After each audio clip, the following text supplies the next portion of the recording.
Hello and welcome to a live Q&A with Anna Keane, that's me, from the University of Suffolk on how to manage stress. So hopefully this talk will be brief, but it will also enable me to give you some tips on how to deal with stress and how to increase your well-being. If you have any questions, then please don't hesitate to jump on chat and ask me anything, and I will try and answer as best as I can. Okay, so let's get started. So we've had that before, just bear me a moment. So, if you don't know, we are based, the University of Suffolk's main base is in Ipswich on the waterfront, but we are also based at Bury, Lowestoft, and Great Yarmouth. We have a whole range of courses that we deliver, and these are delivered by our four schools. These are engineering, arts and science, social science and humanities, health and sports science, and the Suffolk Business School.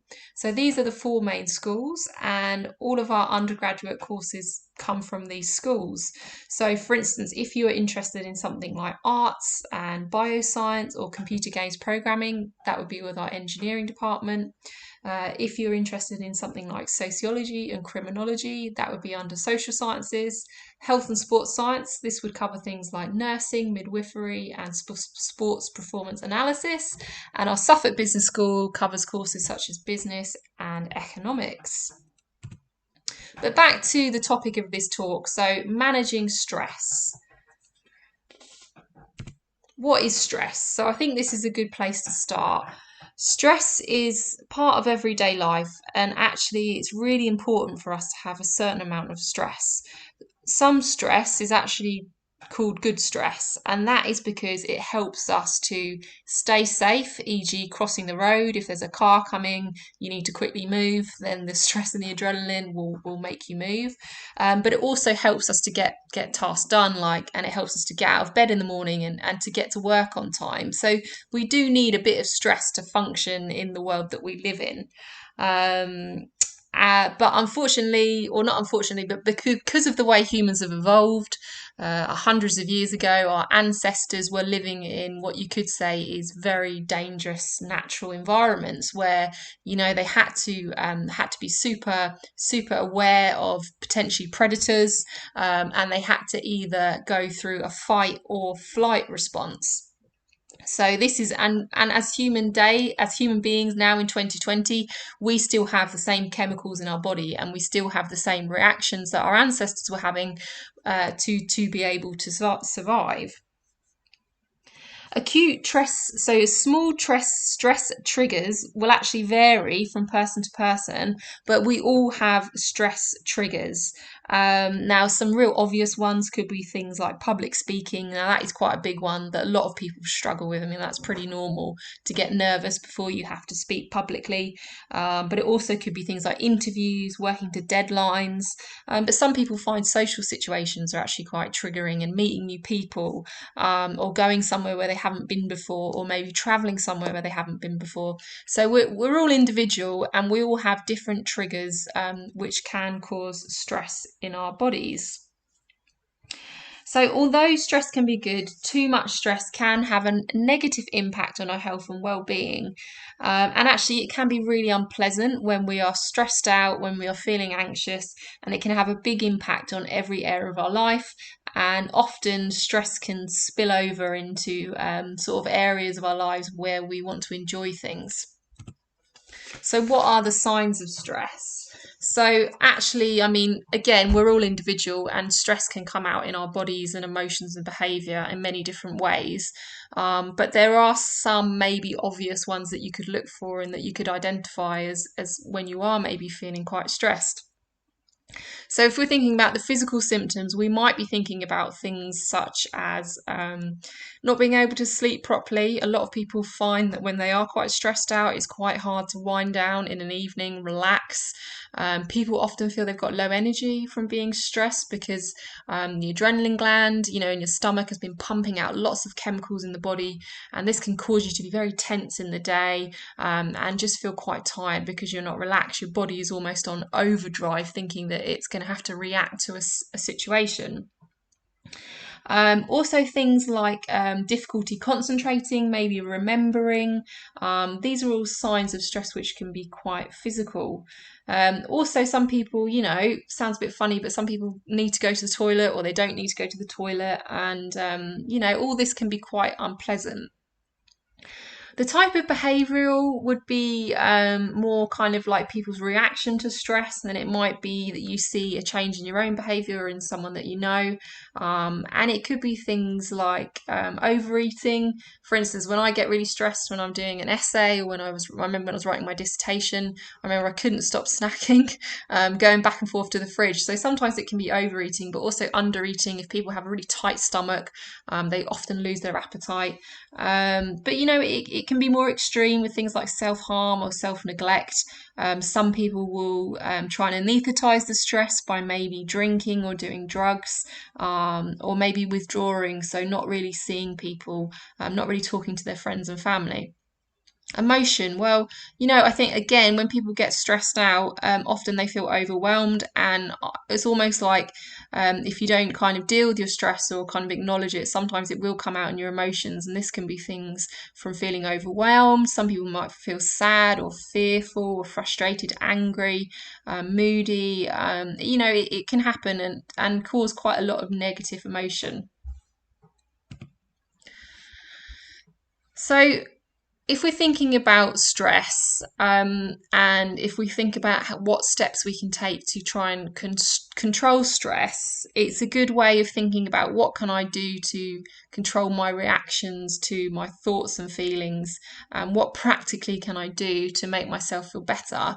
We can't unfortunately control the world around us, and as we currently are living in, very uncertain times and quite stressful, particularly for students who haven't been able to complete exams or are worrying about their future.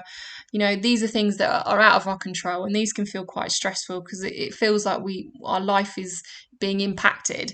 But what we can do is we can begin to recognize what your triggers are. So begin to think about the things that do stress you out. And then it's about thinking about planning around the things that stress you out and what is going to make you feel better. If we were thinking about if you're getting stressed about schoolwork or exams, a good way of getting around this is thinking about the time that you have and planning your time and thinking about what you can do to make sure, for instance, that you're putting in a slot to do your revision and a slot to maybe do a timetable. Lots of people rely on to-do lists, and they work out what they have to do and by when, and they prioritize. And thinking about that, also thinking about your expectations of maybe what you're going to get done, and maybe having realistic expectations on yourself, particularly at a time when our routines are not what they would normally be. So, how to de-stress? So, again, we're all individual, but there are things that we can do to help ourselves when we are feeling stressed out and we're feeling anxious. And feeling stressed and feeling anxious, is very unpleasant. And there are things that we can physically do to our bodies which will help us calm down and hopefully improve our mood. So, one of the key things about stress and about anxiety is routine, and getting a routine in place so that your body begins to feel that things are still normal. Your body is a bit like a machine, and it likes things to be clockwork. It likes to have a really good night's rest. If you're a teenager, a good night's rest, you've probably heard this, is about 9 hours. So you still need a really decent kip when you are a teenager. So this would mean that you wake up at 7 a.m., but you go to sleep by 10 a.m. Now, this might feel a bit unrealistic at the moment, particularly if you're up late, because we're out of routine and things like that. But it's it's maybe working towards getting a more regular bedtime and a regular waking up time. I think one of the key things also is actually research shows that the earlier that you go to bed, the more that you go into a deep REM sleep. And now this is kind of like a rapid eye movement sleep. This is where you're actually dreaming, and you're actually getting what is called real quality sleep. So sleep is so important because it's where our brain repairs. The brain is an organ, it needs to repair like every other organ in the brain. And if we give our brains sufficient time to rest, it's able to recover, to repair all the pathways in the mind. And also, actually, when we dream, a lot of time when you're dreaming, this is the brain's way of dealing with sort of emotional trauma, whether that's just small things from the day, stresses. Actually, when you get a really good night's sleep, your brain is much able to do this. And as I said, if you get to bed earlier, the body gets into a more relaxed, deeper sleep. And the research shows it's not as good as if you say if you go to bed at 1, you sleep until 11. It doesn't do the same thing as if you get in bed earlier and you get into a deeper sleep. So that is what the research shows. So sleep is a really good thing. The other thing about going to bed, I know it can be hard to switch off, particularly at the moment, because we're probably all watching lots of media, and it's just thinking about maybe the type of things that you're watching before you go to bed. Is it quite negative? Is it positive? Is it just be a bit mindful of what you're kind of viewing. What are the messages that you're kind of having in your mind before you go to sleep, because sometimes I don't think we realize what an impact this can have, and how this can stress us out. Obviously, we're living in a time where we're surrounded by news and media, but sometimes, it's okay to take a break from that and just switch it off and just give yourself a breather. I think as humans, we're not designed really to be having so much information all the time, and this can stress us out. So I think it's about just realizing what you're kind of listening to before you go to bed. Also, what else can we do? So, yeah, just maybe thinking about exercise as well. So, we all know the old chestnut of exercise helping us to relax, but it really is true. When you're exercising, you do get a release of endorphins and dopamine. And these chemicals counteract the adrenaline, and they make us feel calm and relaxed, and kind of help to clear the mind. And you don't have to be a hardcore, athletic person. You can just go for a walk with a friend. You could do anything active, really. Anything that's going to get your heartbeat up is going to make you feel a little bit sweaty, get your heartbeat up. This is really going to help anxiety and stress. It's a real good de-stressor. And as human beings, we're supposed to be up, moving around, and getting exercise. The other research shows that actually doing things for other people can be really good for stress and anxiety, when we help other people, because often it takes our mind off ourselves, and it makes us think about how someone else is feeling, and it's always a good thing to do. Okay, the other main point I just want to just focus on is you're not alone. Young people, children, adults, we all suffer with stress and anxiety from time to time, and it's okay. You're definitely not on your own. It is normal, particularly when we're living through very challenging and unusual circumstances.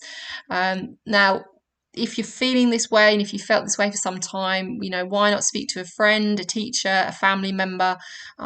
Just talk to someone, let them know how you're feeling. And this can be such a good place to start, and people are able to then give you advice, and maybe to help you to start developing some coping techniques. So, this is where you might start to think about some of the thoughts, and how we can challenge thoughts that make us feel anxious and stressed. So, I hope this has been useful. There's a few tips in there, but the main message is you're not on your own.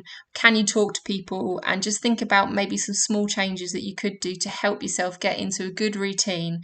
As I said, your body likes clockwork, it likes routine, that's how it likes to function. So the more we can move towards that, I think the better that we feel. Open day. So if you are interested in the University of Suffolk, we have an open day on the 27th of June, which is going to be virtual, but you can find out all about courses. You can hear from academics. So that is something to get involved in if you're interested. If you have any additional questions, please contact us at the school liaison at uos.ac.uk. If you'd still like to apply for September, then please get in touch. We have with our admissions team. You can see the number and the email address on this screen. Okay, so I hope that was useful. We have had one question, and that is asking about what support there is for feeling stressed or anxious when I go to university. Because and they're sort of asking because it is a big, it is a big change, and the workload obviously is more intense when you go to uni. I'd just like to let you know that when you go to university, particularly at the University of Suffolk, we take student support very seriously. It's a big part of our offering. We are well aware that a student is a holistic being, and when they come to us, it's not just about achieving the degree, it's also about, making sure that people feel good and they're able to, enjoy all the educational opportunities that are available when you go to university.